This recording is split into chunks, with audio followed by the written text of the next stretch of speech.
Hello guys, welcome back to the channel. Today we're going to be doing a geotechnical engineering problem for your FE review. In this case, we're given a soil sample with the following characteristics. We have the total mass, the total volume, the oven dry mass, and the volume of the solids. So now we need to calculate the void ratio for this soil sample. So the first thing that we need to do is go to our FE reference manual. In this case, it's going to be page 259. So it's right here. And as you can see, we're given the formula for the void ratio, which is E equals BV over VS.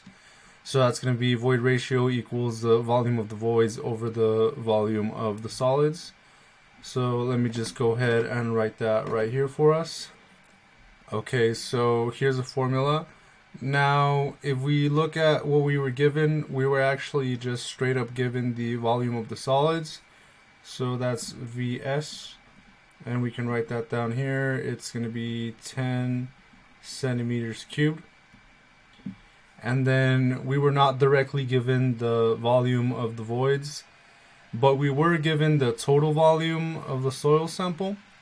So if you take a look at the manual, if you go to the top of the page right here, you'll see that the total volume is equal to the volume of the voids plus the volume of the solids.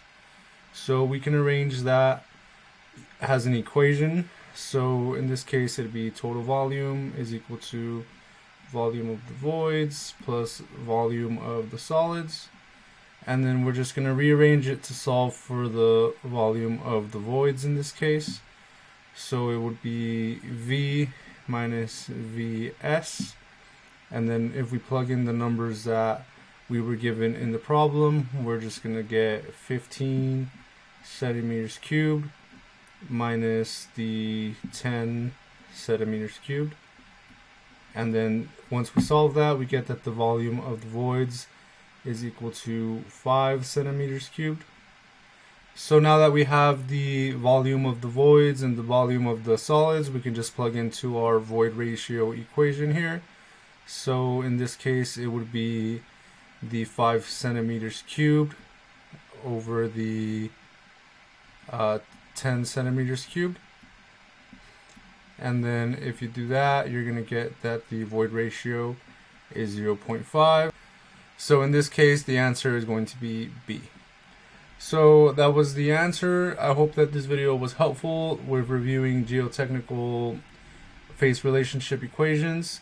We have more videos coming in the future to help you review all the topics for your FE exam. So make sure to subscribe.